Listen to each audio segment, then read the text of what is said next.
Hey, everybody. Welcome to Real Late Show with Chris and Craig. I'm Chris, got Craig with me, and I feel like we're lying to the public, Craig. We are taping this at 12:15 on a Friday, so it's The not sun really is late. out. It's not late. Yeah. I just recently turned 50, so I could say maybe I'm an old man, but nobody goes to bed at noon, right? Yeah, sometimes they do. They take a long nap, maybe. But yeah, it's a little different here with the sun coming through my window and everything. It's unique for us to see that when we're podcasting. Yes, it is highly strange. Well, I appreciate your flexibility. I am off this week. There's a ton going on. I should be able to announce something soon, but it's been kind of a crazy week. But thanks for your flexibility and the craziness because look, no matter what happens in my crazy life, we're still podcasting. So we're here and we're celebrating it. One speaking of celebrating, one thing that's been kind of hard to celebrate recently is it's Friday. There's a deadline of Sunday for TikTok, and you'd think we would know what's happening with TikTok. Craig, I keep refreshing my Twitter and news services.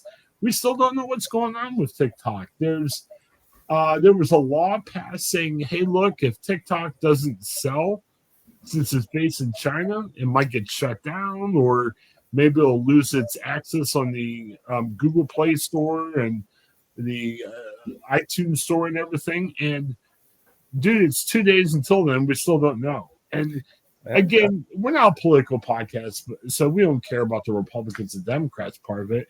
But just as I mean, we look at ourselves as content creators. This sucks, man. Yeah. What's going on?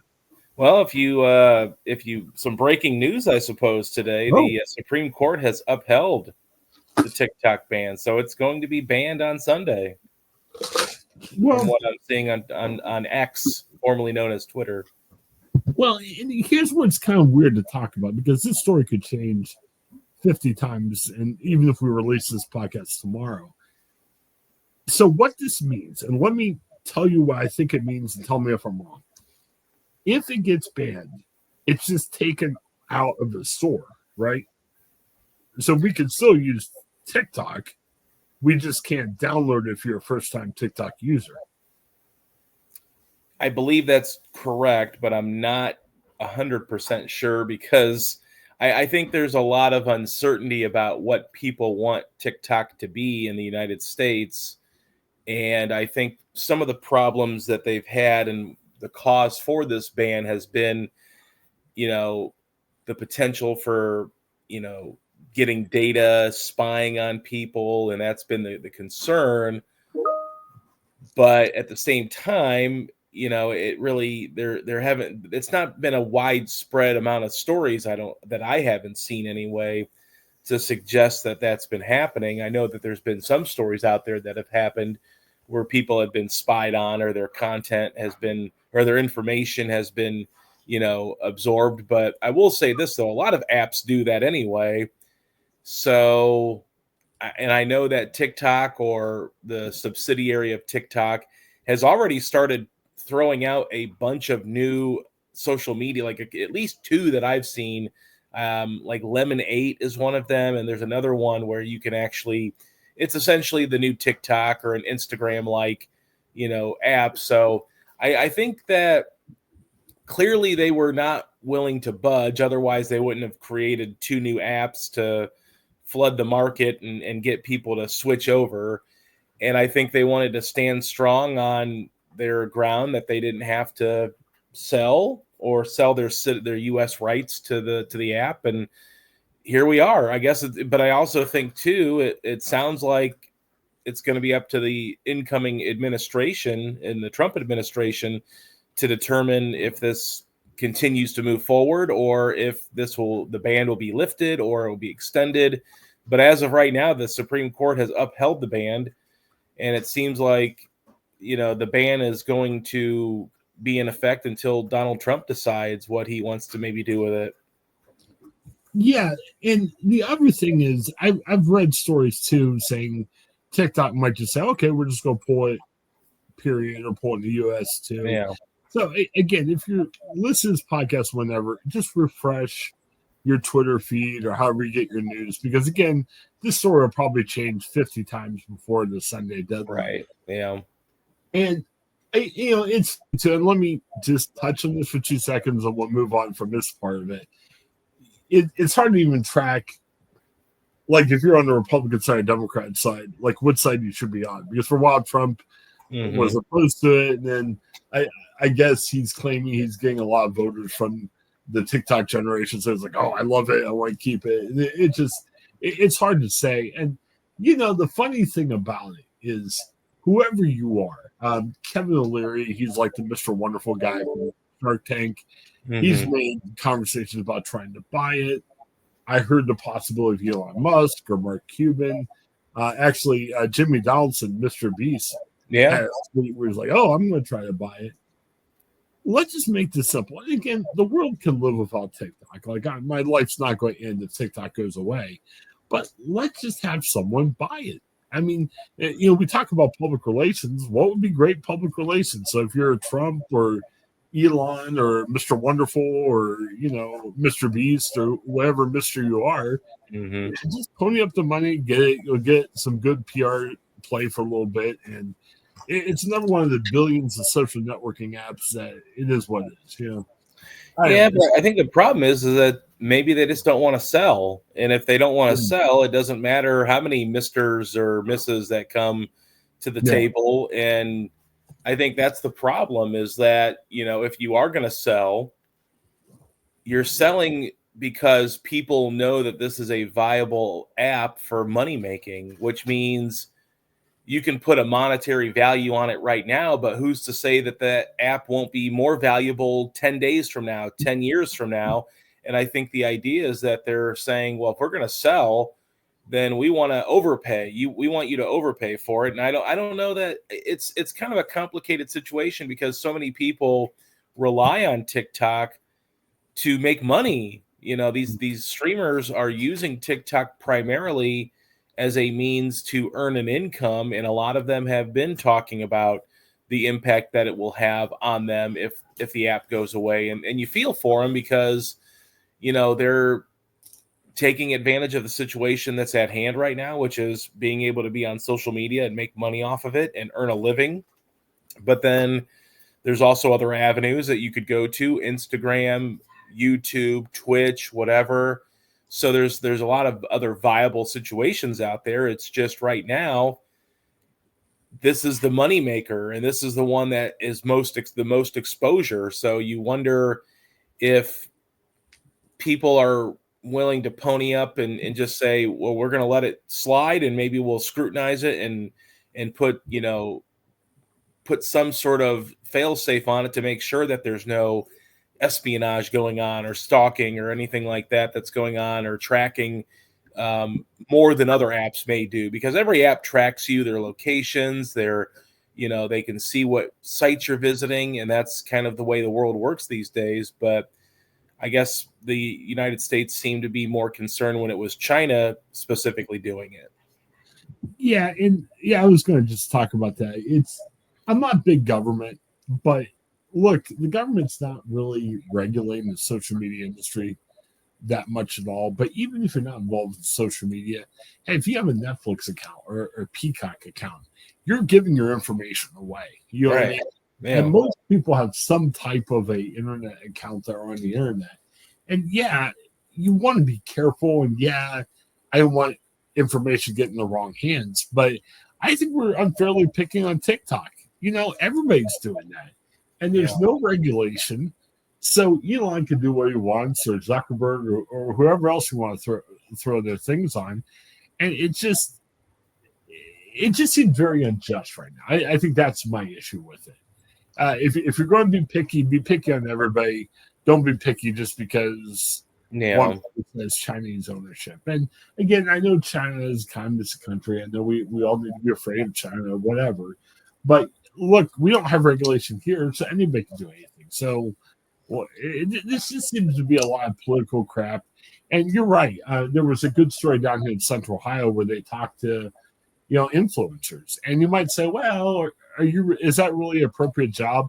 Who cares? If you're making money doing that and you're taking that money away, it does have an effect on people. And it's all this bull crap political stuff that I'm not even sure makes sense. I don't get it. And I kind of prescribe the political world a little bit more to, which is kind of crazy. So we'll see. And again, I like the fact we're talking about it, but again, the issue here is this thing could change. So if you're following the story, follow places like, the Tennessean or USA Today or your favorite McClatchy or, TV station, and they'll keep you updated on the latest that's going on.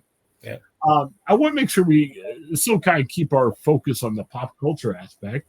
And we're a little old school, Craig. We like baseball. I was a little bummed out this week. Bob Uecker died. He's 90. Bob hasn't been great health.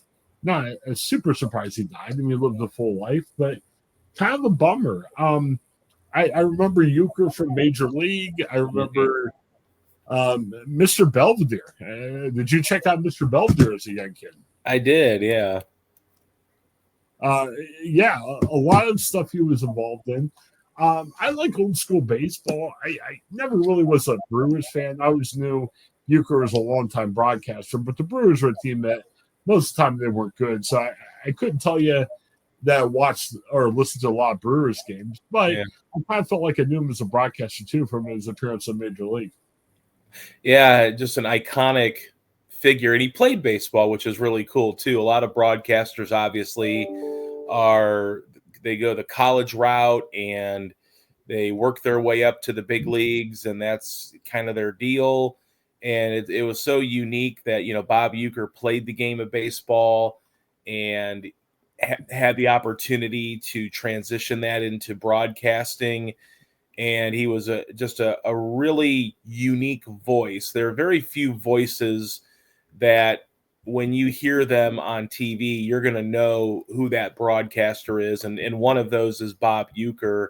And again, you're right. A lot of people not broadcast, not going to be watching a lot of Milwaukee Brewers broadcasts across the country, but so iconic from his time in Major League. I mean, his performance, obviously it's very over the top and outlandish because, broadcasters out there getting drunk in the middle of a game and, kind of living through the hell that season was for the Cleveland Indians at the time. It was just a lot of fun and so many quotable lines and fun one-liners. Bob Uecker had great timing in that movie, and he was just a national treasure for baseball.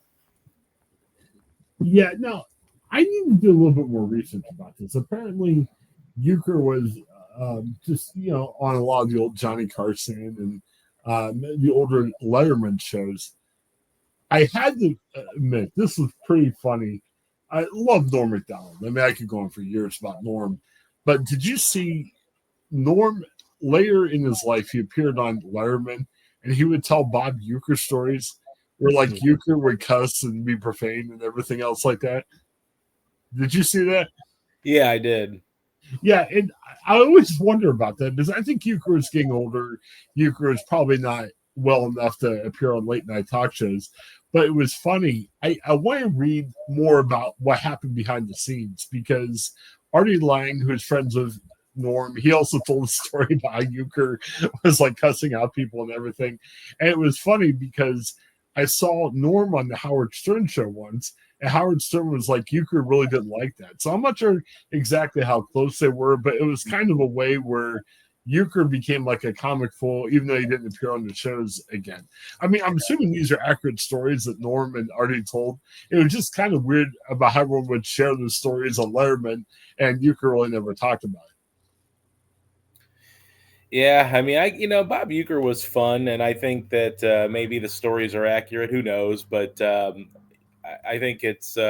I'm sure everybody has their bad days and good days, but for the most part, I mean, Bob Uecker was just such a real source of energy, and like you could tell, like he loved baseball, and I think it's kind of refreshing because I think baseball, while I still love it, and a lot of people do, I think a lot of popularity has waned over the years, and I think that Bob Uecker was one of those guys. Vin Scully as another broadcaster who passed away recently.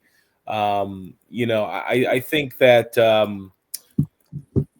they really brought a lot of joy to baseball, and they really, in a lot of ways, made the game fun, and I'm sure that Milwaukee Brewers fans were probably spoiled with having such a great broadcaster be the voice of their team. And a lot of people, in today's society, especially in sports, where, just a lot of people don't really even get an opportunity to have a great voice behind their team. And I know that the Cleveland Browns had Jim Donovan for so many years before he passed away recently. And it's just so iconic to have smaller market teams have voices that are just so unique and so fun and refreshing for the sport. How do we keep that alive? It's weird. Like, people aren't listening to radio like they used to, I think. And I don't know. I mean, I saw down here, like, Ohio State's playing for the national title on Monday, and there's an iconic announcer that's done it for 30 years. And it was interesting. I watched on YouTube this morning. There was a nice story done on him, and he kind of explained how he does everything. And I think we've lost it a little bit with good radio announcers. Like, Euchre. I mean, I don't think it was broadcasted super recently, but, man, how do we keep that a little bit, because it's hard to find – we're prone to watch these games on TV. So how do you do that? Like, I don't know. I think there's always going to be a market for it. Like, I'm among those. Like, when I'm driving home from work at night, I will turn on the radio and listen to sports radio. And we have, Pete Weber doing the Nashville Predators games. We had Mike Keith doing broadcasts of the Titans games, although now he's moving over to the Tennessee Volunteers. But I think you're always going to get those long-standing radio fans, because there are some people that still prefer it. There's people that prefer radio over TV. There's people that watch the TV broadcast but then listen to the radio broadcast, which is interesting because usually they're not synced at the right time. But I think there's always going to be a market for that. I think it's just finding those like iconic voices that have such a long-standing tradition, like Bob Uecker did with 70 years in baseball and so many years in Milwaukee. Vin Scully had it with the Dodgers, where he had so many years with the Los Angeles Dodgers organization. And I think that you're trying to get to that, but you have a lot of young blood right now in radio and TV, where it's more right now about trying to establish those people moving forward as being the top broadcaster for 2-3 decades on these organizations. Well, I'm thinking too, how can you share that more socially? Like, I got alert from ESPN. They sent out a press release talking about all the coverage they're going to have the Monday night game. And good for them on their app. They're like, hey, you could listen to the Ohio State radio broadcast. You could listen to the Notre Dame radio broadcast. So, yeah, I mean, I guess you have to have the ESPN app. I guess it's free to do. So I love the idea of just how do you attract that more, or build that in more. And sometimes there's like rights restrictions and everything. Like, I know for the Ohio State Radio Network, I think you can listen to it online through the main station in Columbus, but the affiliates can't do that. But man, like, I would have on Twitter or YouTube just share a feed, maybe have a stock picture and say, hey, you can listen to the game here. Because especially if you have a good announcer, it becomes really effective, really good. So yeah, well, and a lot of people have apps. I mean, I sometimes I'll listen to one of our sports stations on an app, as well. So there are a lot more things now. The older generation might not be able to keep up with that kind of technology and advancement, but that is one of the perks, I guess, is that nowadays there's more opportunities, I think, for you to access. You don't just have to buy a radio or go in your car. You can actually download an app and listen live, which is another nice feature as well. Did you see this too? We were going to talk about this last week and we couldn't meet. Did you see that they are putting more of the college football playoff games in theaters? I'm not sure how much around the country it is, but we're getting alerts in Columbus saying that if you don't have access to ESPN, I don't, since I'm not streaming it. You can go to the theater and you can watch the game in the theater, which is interesting. I think like the Cinemark, the main theaters down here, you can do that.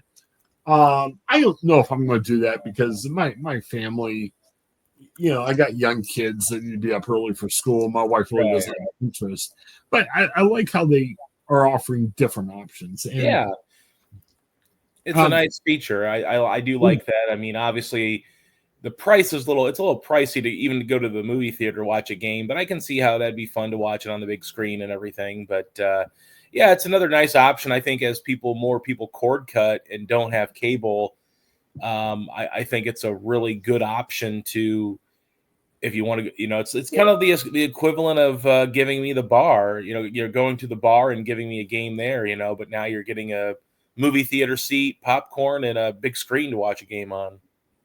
I saw there's some like draft house down here that has like it's more than just a bar. I guess it's like some place that you can watch. They have like a theater like room or whatever. They said they're going to actually put the game on for free there. So it's kind of like a bar, but a bigger area to watch the game other than just watching a TV there. So just interesting. And hey, if you can make it, go for it. My problem with kids and trying to watch the kids is, what do you do, man? It's tough. Yeah, right. Yeah. It's tough. Definitely. I know my sister, it was actually interesting. She invites, she's got a son that plays football, high school football, and, they bring everyone over. She assumes it's on Disney. Not sure why. Maybe it's because they're picking up some ESPN Plus games or whatever. So she calls me in a panic right before the Texas game going, why isn't this on Disney? I'm like, why do you think it's going to be on Disney? So she actually downloaded, I think it was like Fubo, but she doesn't have the money to pay the $100 a month for Fubo. So I'm like, all right, you can download the free trial, but make sure you cancel on time. So I guess it's another way of doing it. Maybe you can get Fubo for the night if you want. Yeah. Yeah, I don't know. You think Ohio State's going to win? I do. I think they're the better team. I mean, I think Notre Dame's a good, solid football team, but I feel like Ohio State's going to try and make them one-dimensional, and I think that ultimately, I think they have enough offense against a good Notre Dame defense to win that game. Yeah, I mean, they're playing at such a high level now, and I think they can continue to play it for another game. If they do that, they win by double digits. Yeah. My only fear is I don't see a clunker like what happened against Michigan. Just hopefully they can adjust to wherever Notre Dame throws them. But to their credit, Texas tried to take Jeremiah Smith out of the game, and they pretty much did, and they still won. So I'm assuming Notre Dame's got kind of a curveball to throw them, another way of defending it. And they could overcome it. I think they're in good shape. I think it'll be a good game, and because I think ultimately, Notre Dame's a good team. I think people kind of laughed at them because they lost to Northern Illinois this year, and they're shouldn't be a playoff team, but they've earned their right to make it here. And I think ultimately it's going to be a probably closer, maybe. I don't think it's going to be, I think the spread's right around like 8 or 9 or 10 points or whatever. I don't think it's going to quite be that lopsided, but I could see Ohio State maybe pulling away at the end, because I think ultimately Ohio State's going to try to make Notre Dame one-dimensional, make them have to throw the ball, which is not Notre Dame's strength.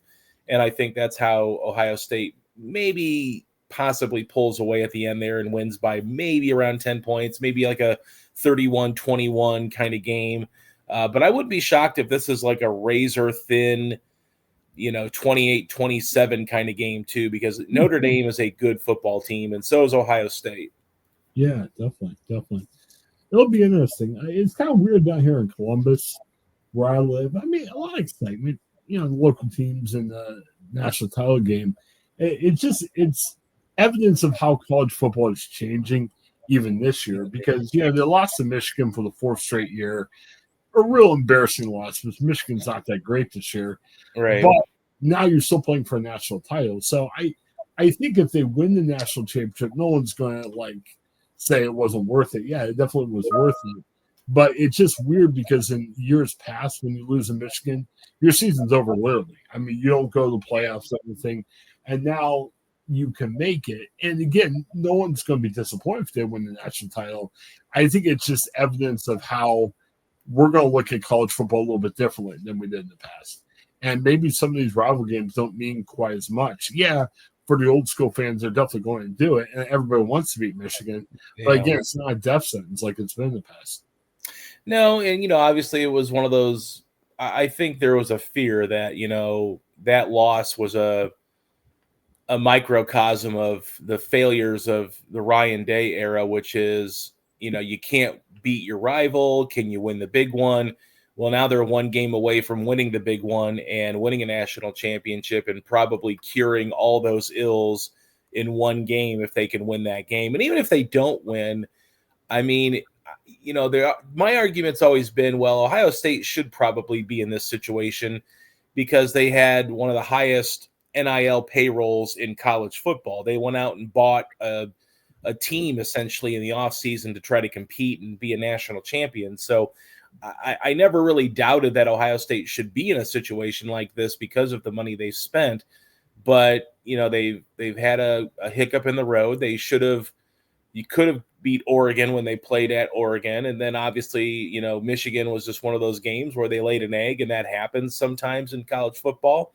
And it's something that will go away, I think, from the psyche of a lot of people if they win a national title. Now, if they lose, you might start seeing a little bit more scrutiny with Ryan Day because it'll be, what, can he win the big one? He lost to Michigan. Now, can he win the big one?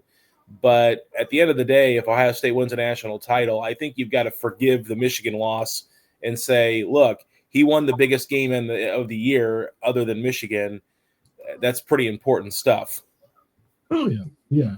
And again, it doesn't make college football super different. It's just a different way of looking at it. Yeah, well, you don't put banners up for beating Michigan or Ohio State every year. You put banners up for winning Big Ten championships, national championships, and that's exactly what Ohio State could be doing here. So I think if, there's a lot of haters, and I was probably among them, where I thought, well, maybe Ryan Day isn't the guy to put them into that conversation possibly.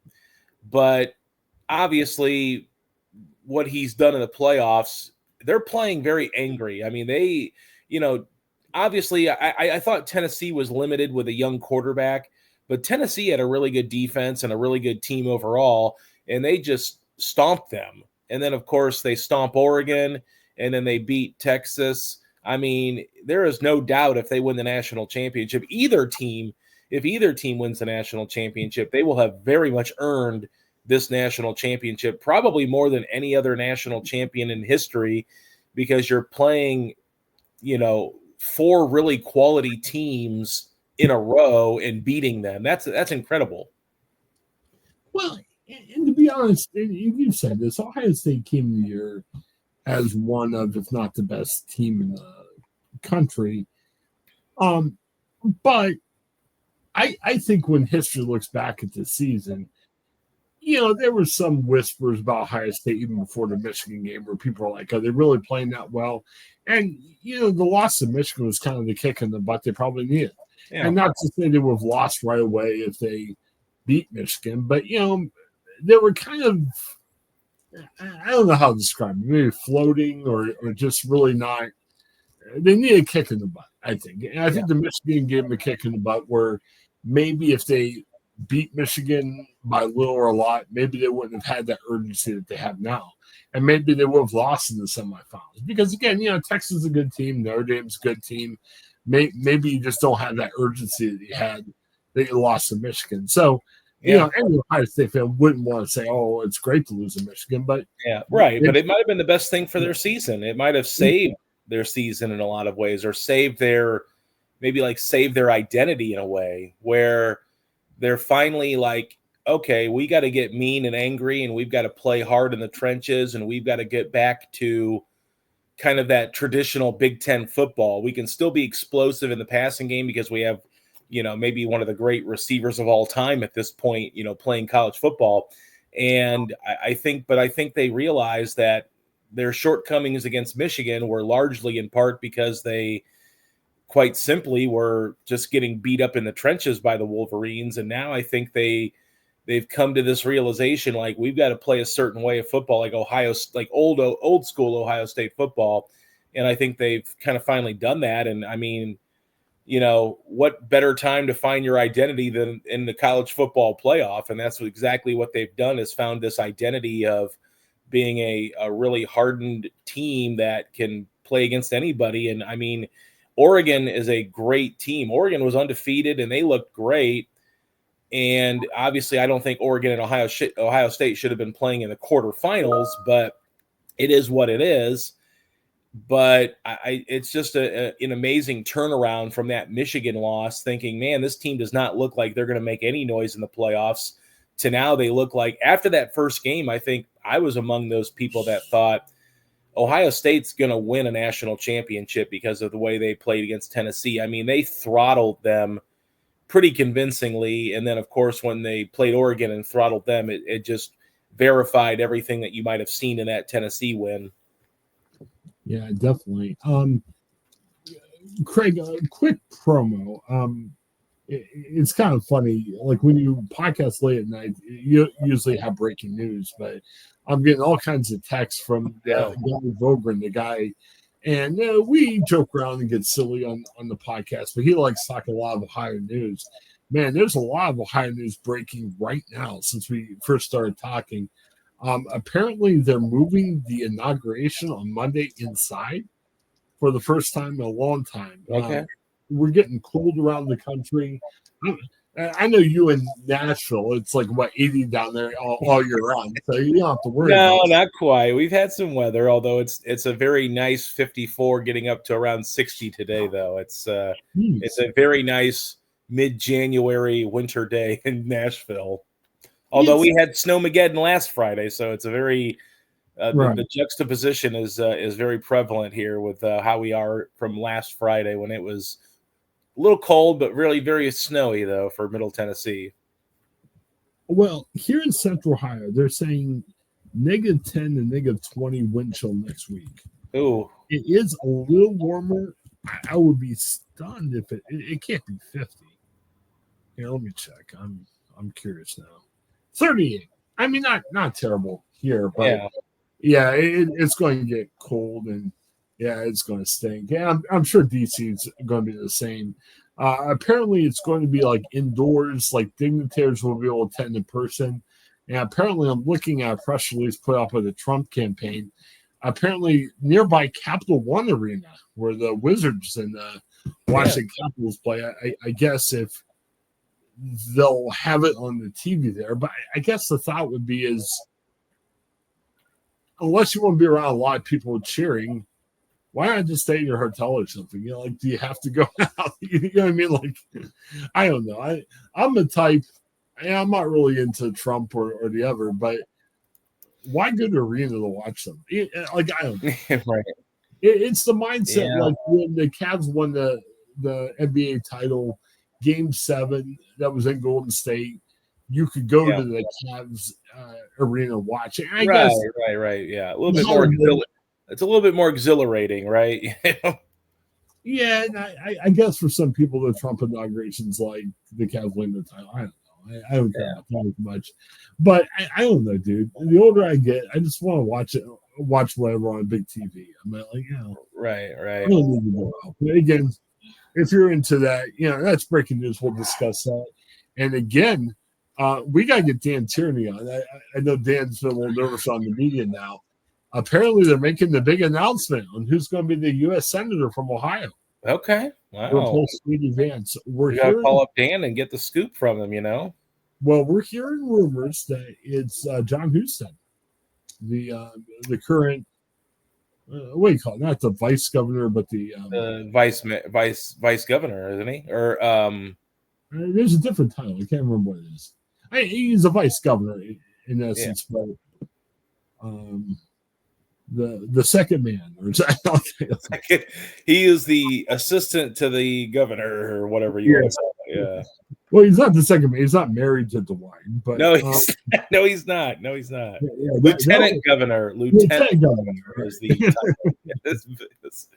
Well, it created some interest because there were some stories. I think it was the New York Times where Trump was trying to persuade DeWine to have Vivek Ramaswamy, but again, apparently, and again, I'm seeing some stories. The press conference starts in 10 minutes, but they're alleging it's going to be Husted. And a guy is already texting me saying he wants to comment on that. I think it should be you or me, Craig. Yeah. We know Dan Tierney. Yeah. Why isn't he leaking this information to us? You know, I mean, well, I know you've left Ohio, so maybe you're not eligible to be. Maybe he's upset that I left Ohio. That's possible. Well, I don't care about Vivek or Husted or whoever else. There's two podcasters that have had Dan Tierney on a multitude of times that could have sat in and become a U.S. Senator. How about that? Oh, yeah. Hey, DeWine's got 10 minutes to call me. You never know. Maybe we get the call late. You know, hey, you're the guy. You in? We never talked about it before, but it should be fun. Yeah. Hey, real quick. I'm looking at the time. We don't have that much time left. How excited are you? I just want to get a quick opinion before you have to run. Did you see the story about Cinemark? Yeah. You could bring in your own bucket to fill with hot buttery popcorn. Yeah, my only issue is that we don't have any Cinemarks down here, so I can't partake in Tennessee. We don't have any Cinemarks. So, what kind of a bucket would you bring? I was thinking about, obviously you want to dream big, but my first thought was those big plastic tub coolers that you put like a bunch of drinks in, and they have handles on them and stuff. Like, I think I'd want them to fill that up if I could. Well, it's like $5, and I'm seeing here on a press release, as long as it doesn't more than 400 ounces, which that's big, right? I think. I mean, that'd be a lot of popcorn, right? Maybe my tub would be too big then, I guess. But my dream would be to dream big, Chris. Oh my gosh, I just Googled 400-ounce bucket, and it's kind of like those. Like I'm seeing some examples of 400-ounce buckets you can buy. It's like a pail that you put a mop in. No, you don't want to use an old dirty mop pail for your popcorn. No, I don't think you'd want to. Yeah, but I guess I'm saying it's huge, man. It's kind of disappointing. I thought you could go big or go home on this, but maybe. I mean, that's a lot of popcorn. Don't get me wrong, but I think, maybe they should have just done it by size, because people are going to start counting like, what's 400 ounces, and why not just say like it can be no bigger than this big. It's got to be like 17 inches tall by 5 inches wide, whatever.